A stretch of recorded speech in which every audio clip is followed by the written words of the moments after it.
The following podcast contains subject matter that may be unsuitable for more sensible viewers.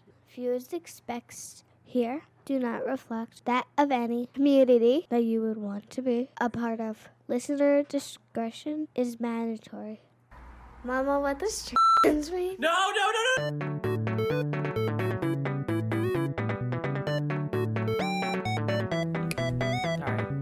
I guess we don't even have to bother with the clapping anyway. I just like to do the clap. It gets you feel jazzed. good. It's kind of tradition at this point in a nice time. feeling. Like I get to like really get my body moving, get my blood pumping for my favorite activity. Podcasting. I love podcasting. Do you really love podcasting? Has it enriched your life? Has it made things better? Well, it's like, like my family won't speak to me anymore. My boyfriend is ashamed of me. How is that different than before? All my friends are like increasingly alienated from my life. This just sounds like transition with extra steps. But like, I get to have a podcast. It's true. And I get like attention online. Sorry, that it just makes me imagine like, so wait, you're trans? So do you like, have a podcast? Have a podcast. It's kind of a personal question, but do you still have like a podcast? I'm pre-pod. Were you assigned a podcaster at birth? Have you gotten your podcast removed yet? I still have my podcast, boys. 100% intact. Welcome back to Tranifesto, the show that would like to remind everyone that Count Chocula is a trans man and his real name is Aiden. I'm one of your hosts, Madeline Homps. I am joined today by... I'm Amy. And I'm Ree. And it's Halloween! Woo! I'll insert spooky organ music. Or not. I still need a costume. Leave suggestions in the doobly-doo. You should dress up as a non-sexy nun. Just a regular nun. Just a nun. Non-sexy stripper. Dress up as a non-sexy stripper. I'm dressed as sexy Margaret Thatcher, but people just think I'm Margaret Thatcher. She's sexy to anybody who's read Atlas Shrugged. Anyways, so on this very spooky edition of Tranifesto, we are reviewing the 2008. It's listed as a romantic drama, but we will call it a horror romance drama. Yeah, it's a horror romance. It's a vampire romance from exactly. our lovely Swedish brothers. It's Swedish Twilight. And sisters. It is Swedish Twilight. Let the right one in. It's Swedish Twilight, but like they have very different vibes. Oh my god. Yes, the 2008 Swedish romantic horror film directed by Thomas Alfredson, based on the 2004 novel by the same name. So before we get into it, as always, let's do the synopsis. Amy? So the basic plot is that there's our boy, Oscar, who's 12 years old. He's in a Stockholm suburb. He's going to school. He's bullied a lot by his alpha classmates. He's kind of like a, like loner school shooter energy. He looks like an albino. No, that's just what Swedes look like. Okay, sorry. Yeah, he's very blonde. Please don't be racist to Scandinavians. They've suffered enough. So he's just kind of a loner, gets bullied all the time. He wants to stand up for himself and like learn how to be masculine, but he doesn't really know how. An alienated young boy who... Yeah, he like... And he didn't even play video games. At one point he goes and buys tickets to Joker, which I thought was like weirdly prophetic. When is this movie supposed to take place? 1981. Okay, because like most of the time, like it wasn't like super obvious. Like there wasn't like anything specific to any time period that necessitated. But then I remember in the background, like they were like Soviet Union, Brezhnev, and I'm like, wait, what? Where? Yeah. Huh? No, Reed, this is this year. This movie is based on 2019. Wait, you mean that the gay agenda worked? The Soviet Union is back? Da, da, da, da, da, it's our influence. We can end the podcast. We've done everything we needed to do. Tankies, you've officially taken over the pod. We Good were job. on your side the whole time. So Oscar is lonely, but a new neighbor moves in beside him, this cute, also 12-year-old girl named Ellie. Ella. We're going to fuck up the Eli. pronunciation because we don't respect Swedish people. No, their preferred pronunciation is not cool by us. And so they like start talking outside and kind of have like really terse, kind of cute 12-year-old romantic energy while they get to know each other.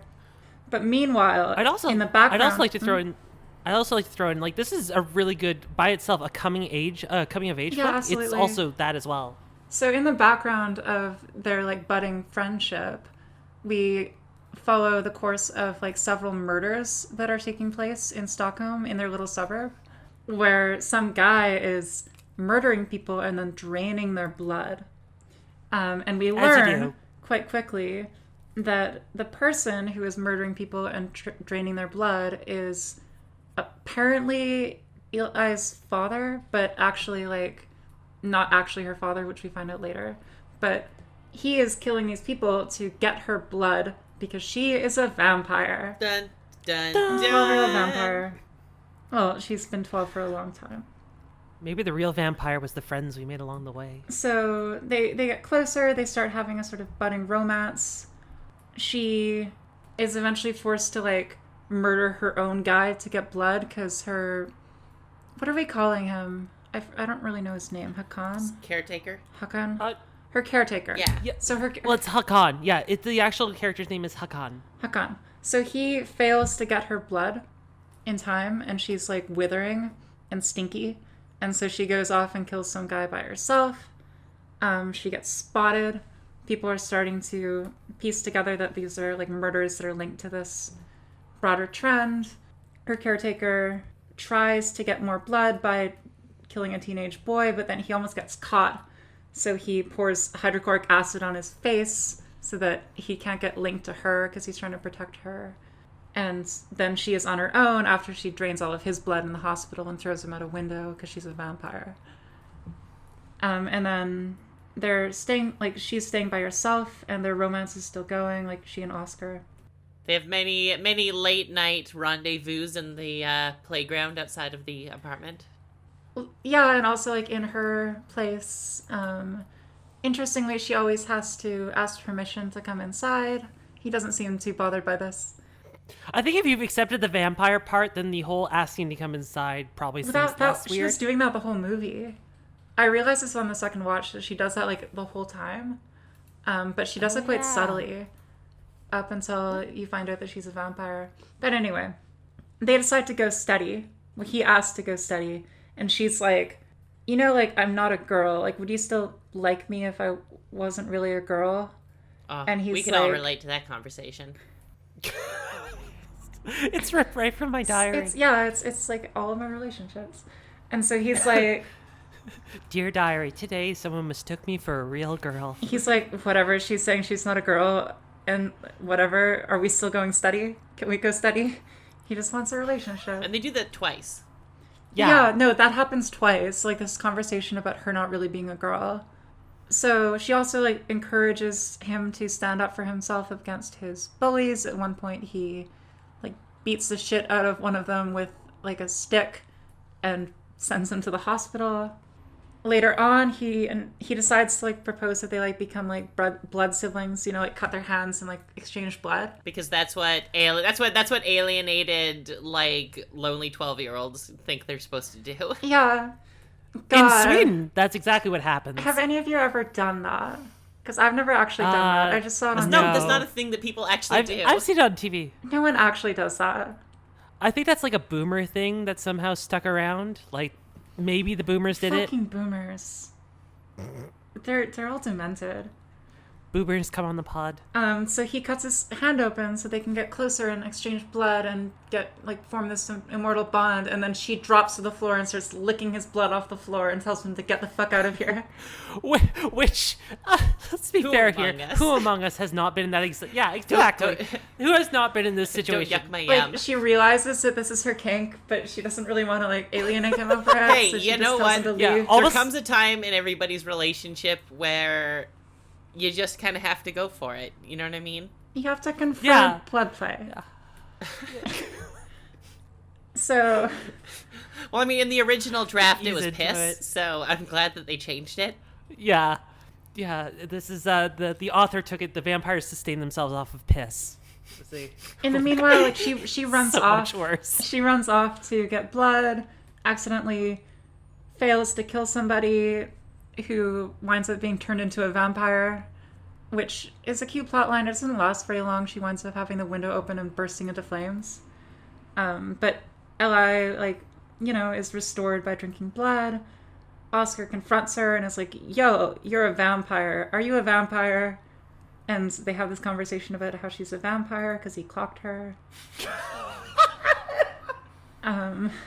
Holy shit, you're right. But they realize that they have similar bloodthirsty natures because she needs to kill to survive, and he wants to kill his bullies. And he's writing a manifesto and buying an AR-15. Well, I mean, to be fair, Scandinavians, when Also, wait a second. I'm pulling up his YouTube history. Ben Shapiro's right at the top of that list. yeah, to be fair, when Scandinavians have an epic gamer moment, it's not. They go a little bit harder than Americans do. Jesus Christ.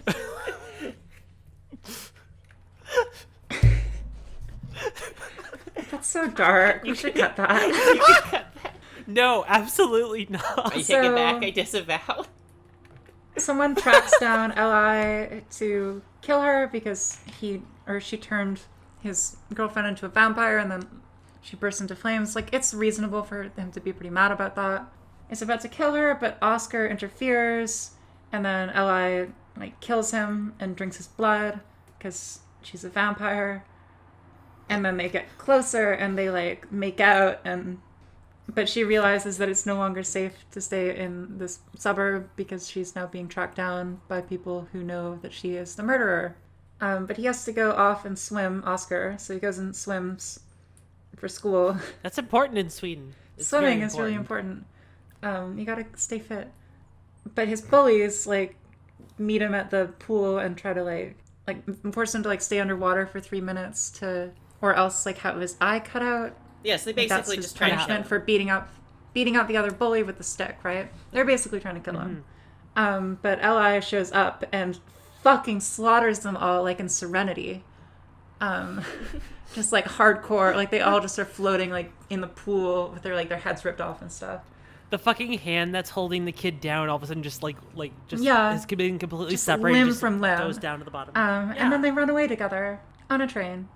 No, that's perfect. I mean, yeah, so it's a fucking vampire coming of age queer romance. Right, so I guess the first question is, like, as a movie, before we get into the gay stuff, Yes. as a movie, what do we feel about it? I really love this movie. It's beautiful, like it's visually beautiful. I really like the sort of understated, subtle aesthetic and like quality to Yeah. it. Like it's really like it's when we read the synopsis, it kind of sounds brutal. There's a lot of like vampire murder and like acid on faces and people being slaughtered and bursting into flames. But like it actually is kind of mellow. Yeah, and also too, one of the things that like in terms of like the aesthetic of the film too, it felt like a Wes Anderson horror movie. Like it was just like, if Wes Anderson ever did horror, like just even every shot was like Yeah. a picture. Yeah, and it's And beautiful. also too, the limited use of soundtrack I thought was really cool too, because the soundtrack only came up at like very subtle moments. Otherwise, it was a lot of ambient, quiet, airy sound. Lots of like snow crunching under people's boots. Yeah. It's a really beautiful movie, and like honestly, it feels a little bit simplistic to call it horror even. Yeah. Like it's a Yeah. horror movie in that, there's a vampire and there's murder and there's spooky supernatural shit, but like it's not scary. Like there's no point in this movie where I'm like, this is scary. I watched it when I was like 12. Yeah. Well, I mean, that's one of the things about horror as a genre is like a lot of great things can come out of there because everyone expects it to be like a Yeah. junk genre. this is a really good example of it because this is technically horror. And also to the movies like Get Out, which was a phenomenal movie and horror. Well, I as think well. it's one of those Get Out things is where much it's- scarier. I think it's kind of like the whole idea of like, you know, prestige TV versus TV. Like, when horror is good and complex and not necessarily like fitting tropes, then it slips into just being a suspense film.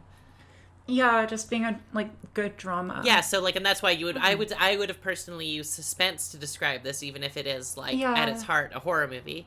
Yeah, because I don't think you can say, I don't think like a monster, like a vampire, could exist in like a suspense movie that's exclusively that without having some element of horror in it. I just don't see how that would happen. Yeah, but like it's like the point of this movie is not to be scary. It's not to be gratuitously violent or to be spooky or psychologically like difficult. That's not the point. The point is, you know, a romance between two troubled 12-year-olds, one of whom is actually 200 years old. Yeah, which is an interesting thing as well. And well, one of the things I have a problem with in terms of the movie, and this is one of those things that just like, it's more of like an existential question. It's just like the character who plays the vampire. She is like 300 years old, but in like a 8 or you know, like a 12-year-old's body. Yeah. And so I'm trying to figure out like if it was like, Is it problematic? See, yeah, I because actually it's like the same the thing way with I lollies in interpreted- anime. The way I Yeah, in interpret some ways it at least, is yeah. she became a vampire when she's 12, and she has always been 12, and she never developed past that point, both physically but Okay. also I feel emotionally and like psychologically. That's fair. I can But accept that. she does say, and she says that basically in exactly those words. I mean, they also use that line in like Twilight, I'm pretty sure. Like, it's like, oh, you're 18, how long have you been 18? Like that kind of Yeah. thing. So did either of you watch the American version, the Let Me In? No, I 'Cause- didn't. Yeah, I watched it a long time didn't. ago. Like, I actually had forgotten I had seen it until I started like recognizing stuff, and it's not that much different. But I know we're gonna get into like the queer coding and stuff. But I am kind of curious to go back and rewatch it to see if that is still there. But otherwise, it's basically the same, except set in the States and has Chloe Moritz as Eli or Ellie. See, my problem with that movie, like I never watched it because I have this fundamental problem with the concept, which is like, this is a good movie. Why do you need to remake it? What are you adding? It didn't seem like they were really adding anything or profoundly changing the story or the themes or the visuals. It was just like remaking it for an American audience who don't want to watch movies with subtitles.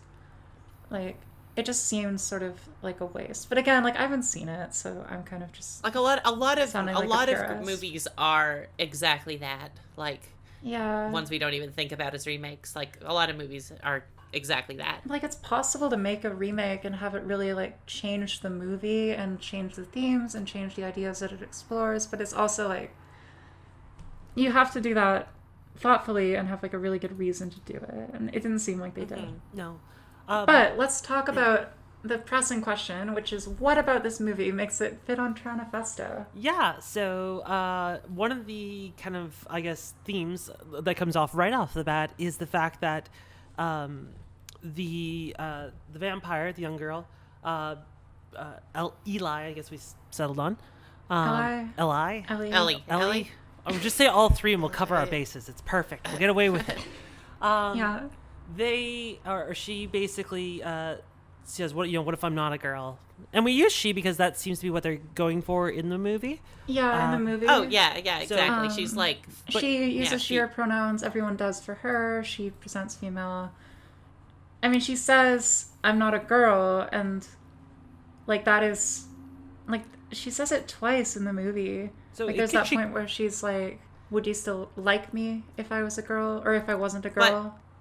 But also if I were like just your average audience person who's not looking for anything queer or not like, thinking about it, I would have interpreted that as, oh, I'm not human, or like I'm not a girl in the way that you think because I like Yes, and that's the way. It's really and subtle. I don't know if that. Yeah, and I don't know how much of that was intended as that, as well as I something think else. it was intended as that. Yeah, exactly. Okay, Well, there we go. there's this other scene in the movie. It's really quick. Like it lasts like 2 seconds, where they're in like Oscar's apartment together, and he offers for her to like change into one of his mom's dresses, and she goes and changes, and he peeks, and he sees her crotch, and her crotch is like this scarred up, like it's not a vagina, it's like a scar. Oh, so you're saying that they aren't real, that they're just wounds. Wow, that's a really bad thing to perpetuate. That's a turf line. That's a transphobic line. So she dare has you. this sort of like her junk is fucky, and Okay, and you do give it too much credit by saying it was like 2 seconds. It was like half a second, and I Yeah. was like, wait, what? And I wanted to go back and check, but I was also desperate to not rewind a YouTube video to look at a film At a 12-year-old interpretation of a girl's 12-year-old's crotch. Yeah. You know what I mean? no, I So- did for the podcast. Oh, thank you. For the podcast. And disavow. so it's really brief. It's a really brief shot, but yeah, her junk is scarred up, and it's not like a vagina. It's not a penis. It's kind of She's got an angry inch. she's got an angry inch, and that's as far as it goes in the movie, in terms of exploring her fucky gender thing that isn't really elaborated on clearly, but it's like explicit in the text, I would say. Like the fact that she talks about not being a girl is corroborated by this shot of her not being cis in some way, right? Yeah, and I mean, also too, I like the highlight in that moment, the boy's response to it. What's his Yeah. name? Oscar. So like when it comes Oscar. up, Oscar doesn't. When I guess the first question of gender comes up, Oscar doesn't like recoil or like try to reaffirm Yeah. some like toxic masculinity. It's basically very much just like the feelings for the person, and then gender is kind of irrelevant. Yeah, Oscar's a pansexual king. Like, Eli asks him if, like, he would still like her if she wasn't really a girl, and he says, yeah, I guess so. Do you still want to go steady? And, like, that's his, like, answer the other time, too. Like, he really doesn't seem to care. He peeks at her junk, and he sees that her junk is, like, not... Like, is there something going on with her junk? It's atypical. Atypical genitalia.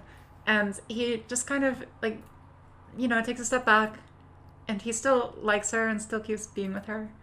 I think he's more like I think it was more a reaction to getting caught peeking than to anything that he actually saw. I don't think she saw him. Yeah, I didn't see that either. Oh, okay. Okay. Yeah, I think I mean, it could I have think been he a similar was kind of reaction no matter what recoiling was at there. that, but, But yeah, no. so we go ahead. should talk about, because those are the explicit parts of the movie. Yeah. Now, But in the book, it goes a bit deeper. right. So this movie is based on a novel by, and I am going to screw this up, John Avid Lindqvist.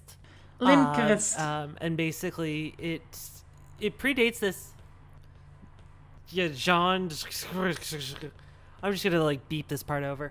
But the original book dealt with a lot of heavier themes such as existential anxiety, social isolation, fatherlessness, divorce, alcoholism, Pedophilia. self-mutilation, murder. So yeah, the book, and I literally just ordered it today because None of us have read the book, for the record. Yeah, we are We're going working off of Wikipedia entirely. Secondary sources. So I'm sorry because Not just Wikipedia. yeah. Well, I mean, I've done my Wikipedia is not a research. source. look, the listeners have come to expect high quality, fucking fact checked and sourced opinions. That's what they Right. sign on for. So the basic story in the book Yes. regarding her gender and her history, because it isn't elaborated on in the movie beyond those two things, her saying I'm not a girl and her very brief shot of her junk, but in the book it goes deeper. So she was born in the 1700s as a boy named Elias. I guess I'm dead naming her, but it feels like Cancel. it's unclear. It's unclear her gender identity. And she was picked up by sort of an evil vampire lord who liked young boys, chose her as one of his favorites, and castrated her. So that's how she got, like, weirdo junk. Funky bits. Funky bits. Hedwig and the funky bits. That's how she got funky bits. Then made her a vampire, and that's how she became a vampire, and that's also why she's stuck as a 12-year-old forever. Because that was the age when she was castrated and vampirized. From there, she starts presenting as female and going by Eli, and it's apparently not clear why. In the book, like, it's not clear in the text, but this is backstory that is given. They have similar conversations, she and Oscar, like, her saying, I'm not a girl, and then apparently in the book, Oscar asks if she's a boy, and she says, no, I'm nothing. Not a child, not old, not a boy, not a girl, nothing. We can all relate. In the book, she's sort of an agender character. We stand an agender monarch. An agender vampire. And the author has made some comments too, where he basically says he's basically a boy. He's essentially a boy to the author, Elias, and was presenting female for sort of likability reasons or something. I don't really like this. It's also not in the text, but that's the author's take. Which is interesting. Sort of an androgynous character who uses manhood and boyhood and girlhood as they please, is how the author conceives her. Like, it's kind of interesting that if that was his intention, how that was unstated in his own text and then got filtered out even more in the Swedish film adaptation, and then it got filtered out entirely by the American adaptation. Right. So, like, in the book, it seems that she's sort of this agender, gender fluid character. And in the movie, it, like, if I was put on the spot and asked, like, what exactly do I think her gender identity is in the movie, I'd say she's kind of just a trans girl or something along those lines, like trans feminine. Mm-hmm. Because, it's less clear in the movie, and there's less about this sort of androgyny and, like, gender fluidity and agender stuff. Mm-hmm. At the very least. Well, I mean, and also, too, like, some of the other parts that are very interesting about the original text was, like, the person that Eli eventually comes into town with, the Igor-esque... the caretaker... like that was goes also, off and murders people and drains their blood for her. Yeah, believe it or not, he also in the book is not very reputable either. And he's like originally he was like a pedophile, and so there's like a whole storyline and like latched onto well. her because she's perpetually 12 and willing to sort of make this trade with him in exchange for blood, which is really dark. Yeah, it sounds like a really dark plot line. The book sounds really interesting. I really would like to read it. I guess where she stands in terms of her gender in the text. Like, it's clearly ambiguous. It's very ambiguous in the movie. It's interesting. And, like, I was actually intrigued watching it how, like, explicit it is that she's not cis. Mm-hmm. Mm-hmm. I was actually thinking that haircut is trans culture. I have that haircut, except it's not as curly. I was going to say that, not being able to take blood for a couple days is kind of like us when we don't take hormones for a couple days. So I'm just saying there's some overlap. No, there is a parallel, right? Yeah. Like, if we're doing this reading, like, we can think about how her vampirism, like, her need for constant blood, is kind of, to survive, is kind of similar to her need for, like, our need for hormones. And dick. Right? Come. Yeah, just that is how people transition. For somebody you got a listening sugar to daddy this, who will just constantly give you cum. Someone listening to this show right now, this is awakening something inside of them. Wonderful, if it's not already there. So one of the things I want to really highlight about this movie, and what I thought was absolutely fantastic, was the fact that, like, we're actually having a really good discussion about how, like, this is the first time I think we've done this, where we've had a discussion about, like, the positive character and how they the subtlety of it and how gender was for them, and even and all three of us are just like, well, maybe this, maybe that. So this movie has taken gender, and it's a part of a larger narrative, but it's in there, and it can be dissected in a way that's healthy and interesting. And it's also like I think the fact that it is so vague and kind of not elaborated on, like, not only does it work with the rest of the movie, because like a lot of things in the movie are left up to the audience to kind of piece together and have their own thoughts about, like, how old really is she, what's her backstory, where did they go after they run away, what was with that crotch shot, like, yeah, especially if you don't look into the book, right? Yeah. Mm-hmm. Like, a lot of that is, and you know, the extent to which you can actually, like, say that the book says something about the movie, that's even controversial, right? Yeah. Some people will say that, like, you should only analyze this text as it is.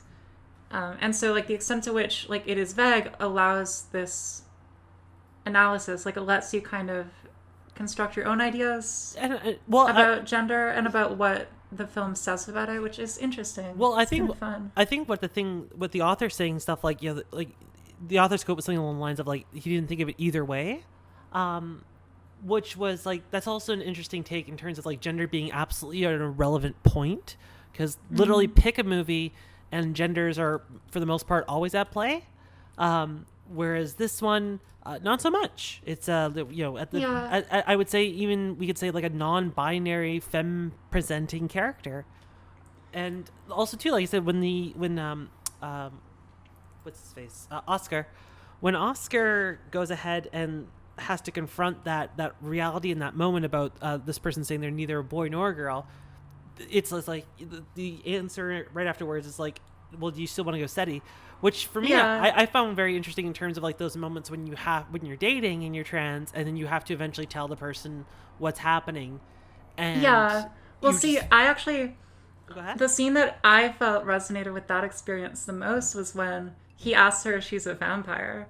Like, oh yeah, like I made the joke that he clocked her, and that's exactly kind of how it felt. Like, he's like, like, we're gonna have this conversation now about, like, this aspect of me that, like, I haven't really talked about, but that, like, is now obvious and we now have to confront, because, like, it's and, like, she was afraid that he wouldn't want to be near her anymore, and he was kind of afraid of what it meant for him and what it meant for them, and it's something they worked through together, and that's kind of lovely, and there are kind of parallels. Yeah, and I mean, like, it is a bit of projection, which I'm totally fine with. But we're doing a reading. We are doing our own reading of this movie, and that's the thing. Text. Exactly, and that's the nice thing about, like, any type of visual medium is like, or any type of, like, artistic medium, you can interpret it how you want. I mean, like, if I take my own experiences, you know, in terms of, like, telling someone they're trans and watching them come to terms with it in a positive light, this movie had a lot of parallels to that, to, like, an uncomfortable degree sometimes. Yeah, so I mean, like, I think, like, in terms of, like, a coming of age story as well, it did a really good job to touch on things like healthy masculinity versus toxic masculinity. And Oscar working through his own masculinity and working through his relationship to other boys and figuring out how to assert himself without not being true to himself, you know? Because he doesn't really, like, he really isn't, like, a fighter, you know, and he's trying to be. He's a soft boy. He's a soft boy. He's a cutie soft boy. Like, yeah, he's a soft boy, but he has to be hard because of the scenario. His trans GF is the one who is, like, murderous, which is, you know, also relatable. Parallels. Can we also take a moment to appreciate probably an amazing scene, and it was only funny because of how CGI has aged. The moment where the older woman that got turned into a vampire shows up at that dude's apartment, and he's like the shut-in cat person, and all the fucking cats just start, like, attacking screaming at her. Yeah. Oh, it's so good. Yeah, like, but they, like, jump on her, they bite her, she has to fall down fucking stairs. And just the bad CGI, it was so fucking funny. I do like all the little, like, they integrated a lot of the sort of vampire lore into this movie in interesting ways. Like her having to ask to come into rooms, and then at one point Oscar is like, well, what happens if I don't let you in? And she, like, shows him by walking She in, just and she starts to hemorrhage. Yeah. she starts like bleeding out of her eyeballs and out of her ears and out of her nose and like out of her back and stuff. And he's like, "Okay, you can come in, Jesus." Or like, yeah, like the part where like she's always inside at night, like during the day, Mm-hmm. and they only interact during the nighttime, really. And like the other vampire just like bursting into flames when the blinds are open. That was Like actually a really it's cool very scene. much like a, yeah, it was, and like it's a very, like it's a genuine vampire movie. It's not just using that as a storytelling device. And it also touches on things about the idea. I like the idea of social isolation because that the boy in that situation, Oscar, he came from a split home. The father, it was Yeah. implied even briefly, but the book confirms it, which is the father is an alcoholic, and like, I don't know, like it almost seemed like his mom didn't want him much either. And so it created this, I don't know, it created a slightly more believable ending where the young kid runs off into the sunset.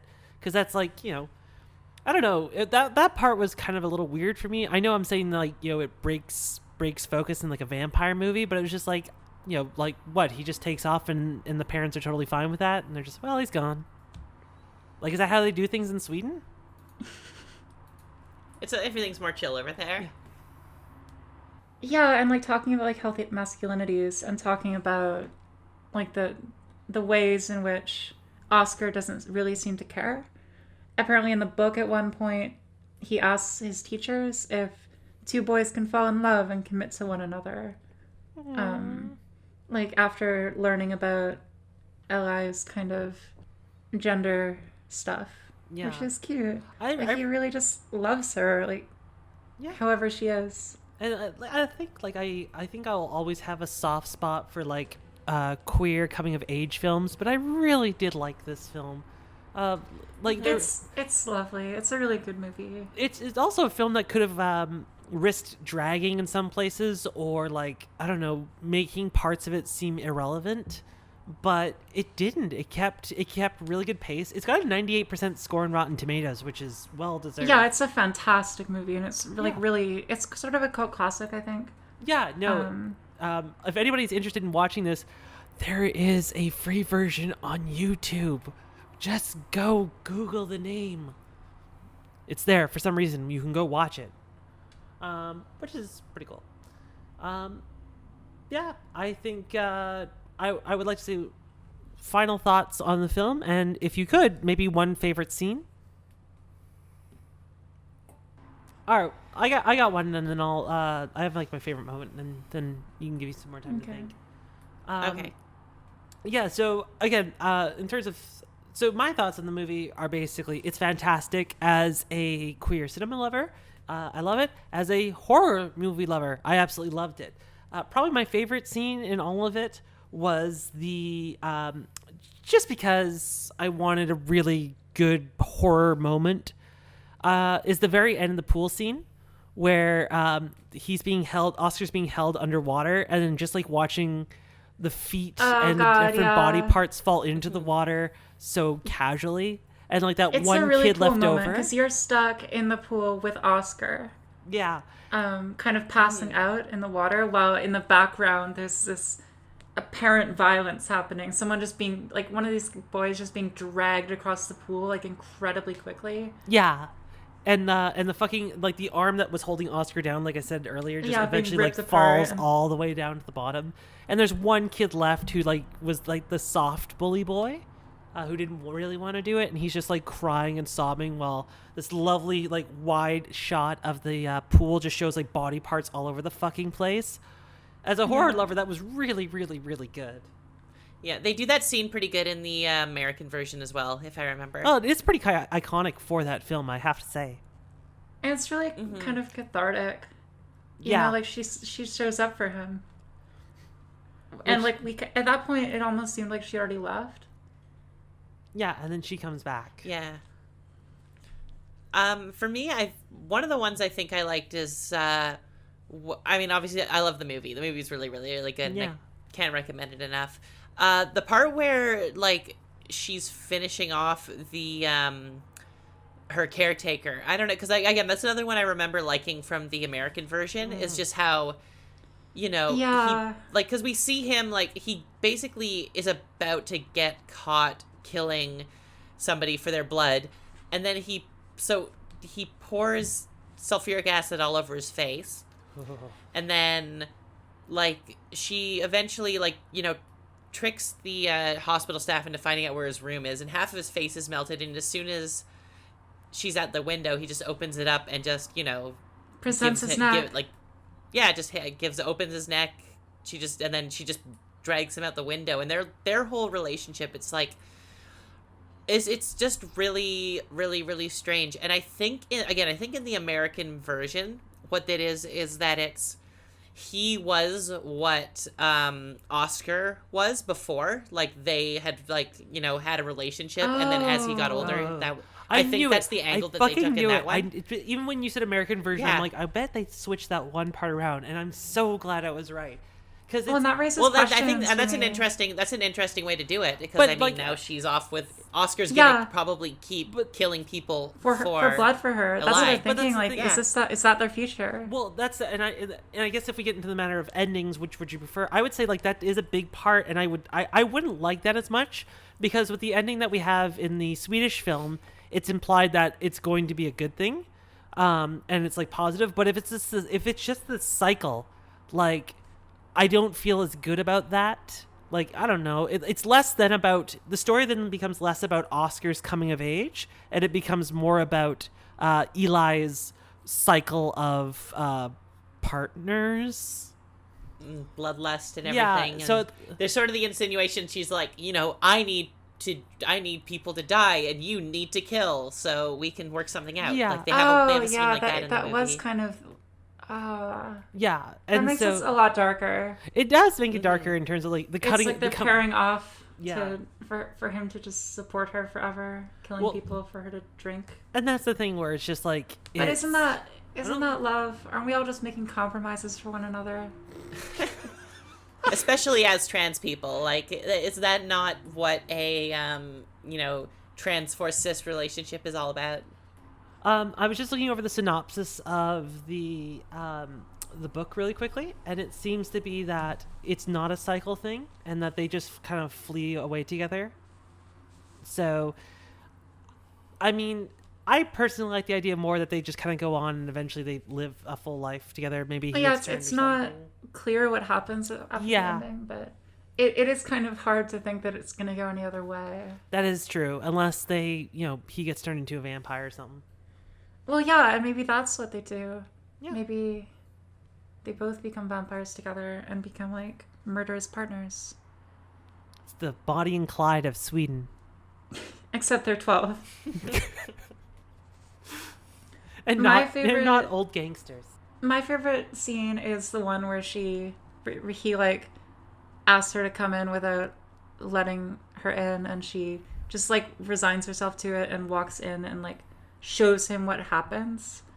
Like, Oh, it yeah. seems like that is her, like, really forcing herself to just, like, I guess, be vulnerable. It's, like her self-preservation, like, she just turns herself fully over to him. And she's like, if you see this and it freaks you out too much, I'm just going to die. But if you really are here for me, you're going to let me in when I start bleeding out of my eyeballs. And in a way, like, I thought that was kind of sweet. Yeah, no, I like sense? that, because she's pretty OP at that point in time, and to show, like, something like that was, I don't know, like, she was willing to be vulnerable for him. Exactly. She was vulnerable. Yeah. She let herself be vulnerable. Yeah, and it's a fantastic movie. Yeah, please. I hadn't seen it for so long, and it's so good. And the first time, yeah, and I was just saying to Amy earlier before we were recording, like, I watched this movie when it first came out, and I didn't pick up on any queer themes or anything like that. I was just like, oh, okay, it's a cool kind of vampire-ish movie. And then I watched Yeah, it and again. that's something, like, if we're going to talk about if it's good representation. Like, Yeah. it's so easy to watch it and totally miss all of that. But it's also, like, if you watch it, even thinking about it a bit, it's really explicit. It's there in the text. Yeah, and it's like, it's a pretty good example of how you can just put something in there and it doesn't have to be a focus or a focal point with that, and it still makes an impact. Perfect. So yeah, Yeah, and it can synergize with the rest of the movie without detracting from it. Like, Oh yeah. you know, like it didn't feel like it was a distraction or like it didn't make sense. It actually added something to the whole thing, I think. Yeah.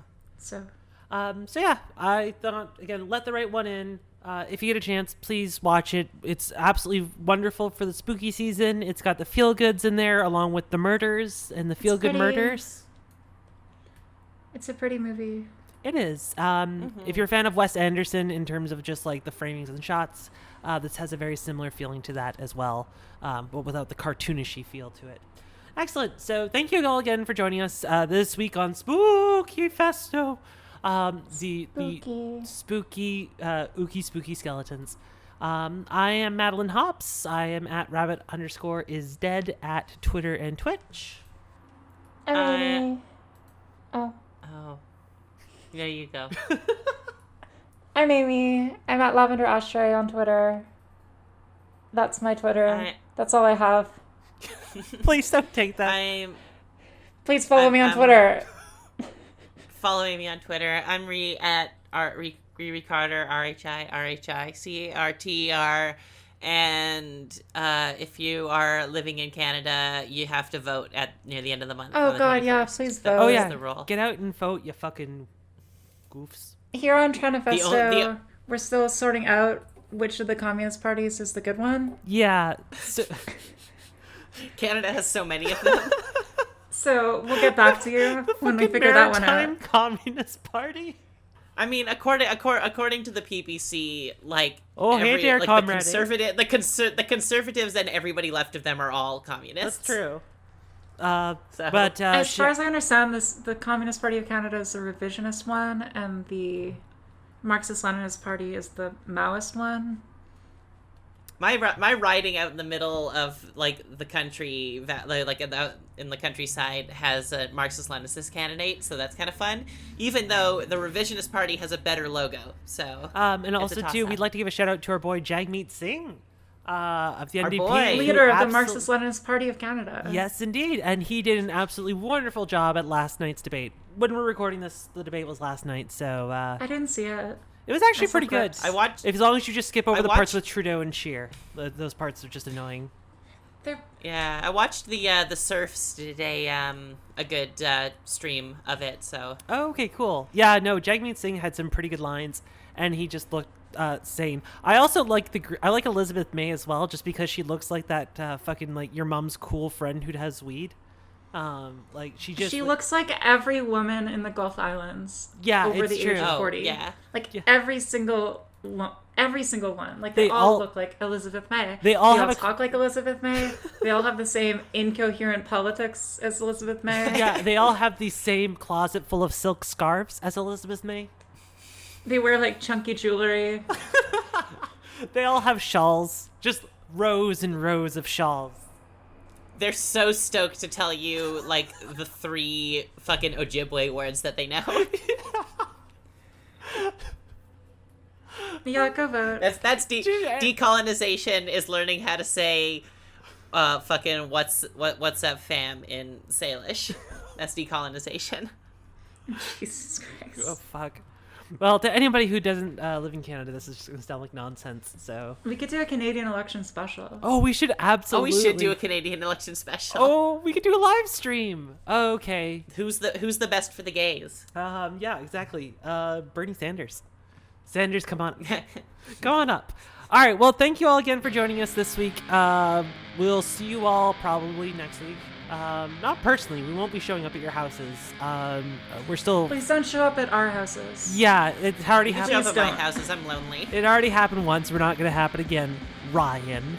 Anyways, I love you all, and I'll see you all again next week. Bye. Bye-bye. Bye.